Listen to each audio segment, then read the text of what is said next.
संख्या 5 राजस्थान सूक्ष्म लघु और मध्यम उद्यम स्थापना प्रवर्तन और सुकरीकरण संशोधन विधेयक 2023 पर बोलने का अवसर दिया, उसके लिए धन्यवाद।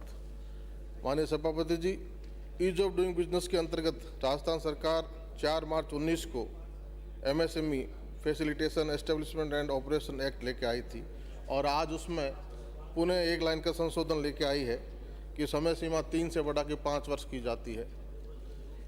माननीय सभापति जी, इसमें छूट दी गई है, 3 साल से 5 वर्ष की समय सीमा बढ़ाई गई है और 5 वर्ष तक सेल्फ सर्टिफिकेशन के बाद में कई अनेकों तरह के विभागों की भूमि संबंधी, राजस्व संबंधी, नगरपालिका, बिल्डिंग बायलॉज, अनेकों तरह की छूट इसमें दी जाती है। लेकिन सभापति जी, इस प्रस्तुत विधेयक सेल्फ सर्टिफिकेशन के माध्यम से MSME एक्ट के अंतर्गत राजस्थान में 16,688 आवेदन प्राप्त हुए और सभी 16,688 लोगों को अभी स्वीकृति प्राप्त हो गई है। लेकिन प्रस्तुत विधेयक के साक्ष्य में कुछ जिज्ञासाएं, शंका और सच्चाई सदन के सामने व्यक्त करना चाहूँगा, माननीय मंत्री जी के सामने। माननीय सभापति जी, MSME भारतीय अर्थव्यवस्था की आधारभूत धुरी है जिस पर संपूर्ण अर्थव्यवस्था चलायमान है। देश के GDP का 30% योगदान MSME करता है और निर्यात को भी शामिल कर लें तो ये 46% हो जाता है। भारत रुपया 100 कमाए तो उसमें 30% हिस्सेदारी MSME की होगी और कृषि के बाद सबसे बड़ा रोजगार देने वाला सेक्टर भी MSME है। और जब भारत की सरकार MSME सेक्टर को बढ़ाने के लिए आत्मनिर्भर Bharat, invest India, skill India, vocal for local जैसे अभियान चला रही है, ऐसे समय में माननीय मोदी एक्ट सुनने में तो अच्छा लगता है, कानून बनाना आसान है कि हमने 3 साल का 5 साल बढ़ा दिया, समय दिया, कोरोना में 2 साल की वीसा के बाद में उन्होंने समय बढ़ाया है। लेकिन प्रश्न ये है कि अभी स्वीकृति प्राप्त उद्योग एक्ट में उल्लेखित छूट का लाभ उठा पा रहे हैं क्या? हम अनेकों तरह की छूट को उनको 5 साल के समय देते अनेकों तरह की छूट प्रदान करते हैं, लेकिन क्या हमारे MSME उन छूट का फायदा उठा पा रहे हैं या सरकार या विभाग उनको मदद कर पा रहे हैं? माननीय मंत्री जी, बिल्कुल इसमें मैं इस बात से असहमत हूँ और किसी भी आप इसके बात का समझिए कि नगर पालिका, नगर निगम और UIT एक्ट में दी गई छूट नहीं दी जा रही है। आज भी उद्योगों को वास्तविक मदद नहीं मिल पा रही है और 90A में बिल्डिंग बायलॉज भवन योजना कराना जरूरी है और संबंधित अधिकारी सीज करने की कार्रवाइयां करते हैं इस समय सीमा में भी। क्या सरकार अभी एक्ट में अभी स्वीकृति प्राप्त उद्योगों पर कोई अधिकारी, निरीक्षक ये कार्रवाई करता है तो उस पर भी कार्रवाई करने का प्रावधान इस एक्ट में लेके आएंगे या संशोधन ऐसा करेंगे कि कोई 5 साल की समय सीमा से पहले कोई अधिकारी उन पर इस तरह का कार्रवाई करता है कि उसके खिलाफ भी कोई कार्रवाई होगी? क्या MSME को सस्ती बिजली देने का प्रावधान भी इसमें लेकर आएंगे? क्या MSME water management STP ETP में भी व्यवस्था कर पाए? माननीय सभापति जी, स्पीकर साहब कई बार कह चुके हैं माननीय सभापति होना चाहिए। इस सिंगल एक लाइन के संशोधन के साथ डिस्कस करें। जो सरकार की भावना है, सरकार करना चाह रही है, उसमें कितना योगदान पड़े उन पे हम ध्यान आकर्षित करना चाह रहे हैं।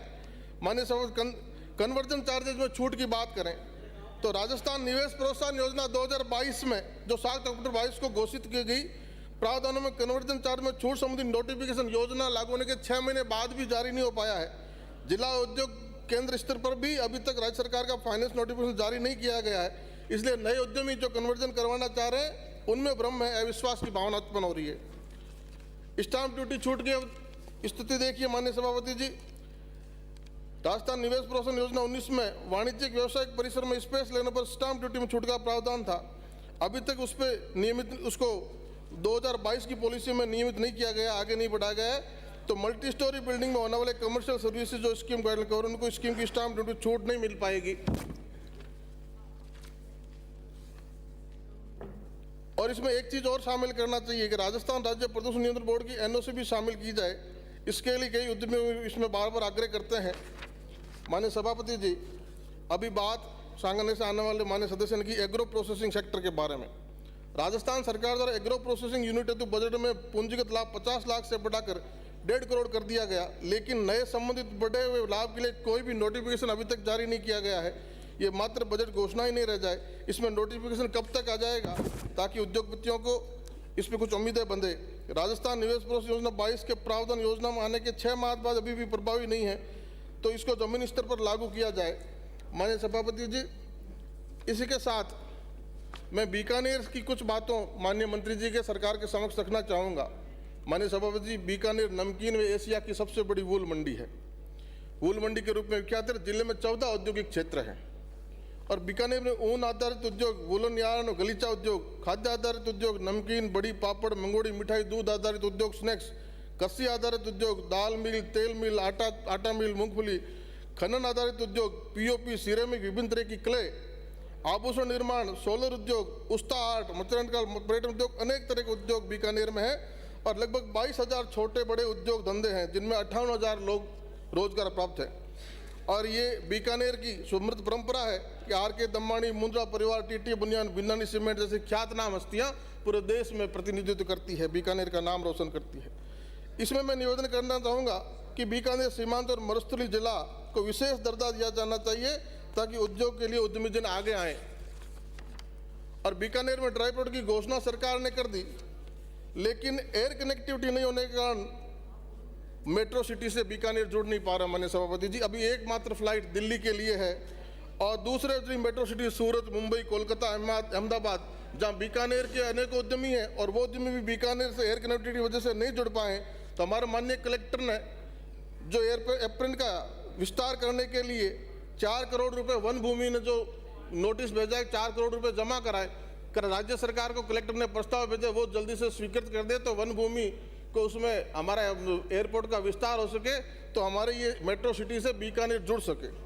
बीकानेर सरकार की सिरेमिक की बात आई। माननीय सभापति जी, गुजरात का मोरबी जो पूरी दुनिया में सिरेमिक हब के रूप में जाना जाता है और मोरबी में 10,000 यूनिट्स है सिरेमिक की और सारा रॉ मटेरियल बीकानेर से जाता है। बीकानेर में इतने संसाधन है, इतनी संपदा है कि मोरबी का पूरा उद्योग बीकानेर के रॉ मटेरियल से चलता है।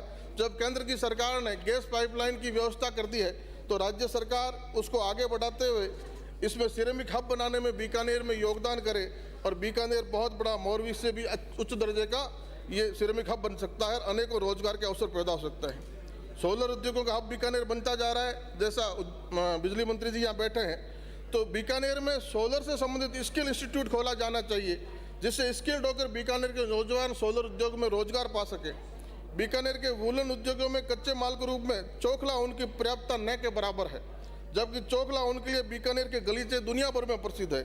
इस ओर भी सरकार का ध्यान आकर्षित करना चाहूँगा कि चोखला भेड़ को बचाने के लिए और चारे के लिए राजस्थान केनाल कि दोनों तरफ 200 मीटर का एक ऐसा हरित पट्टी डेवलप की जाए ताकि इन भेड़ पालन के लिए पशुपालकों की बहुत बड़ी मदद मिले। बीकानेर दुनिया की एशिया की सबसे बड़ी ऊन मंडी है, उसमें चोखला भेड़ का पालन संरक्षित किया जा सके।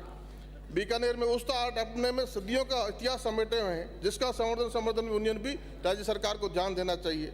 बीकानेर का जवाहरात उद्योग, जवाहरात का उद्योग भी जयपुर ज्वेलरी की तर्ज पर विकसित किया जाना चाहिए माननीय सभापति जी, ताकि 10,000 से ज़्यादा लोगों को बीकानेर में रोजगार मिल सके।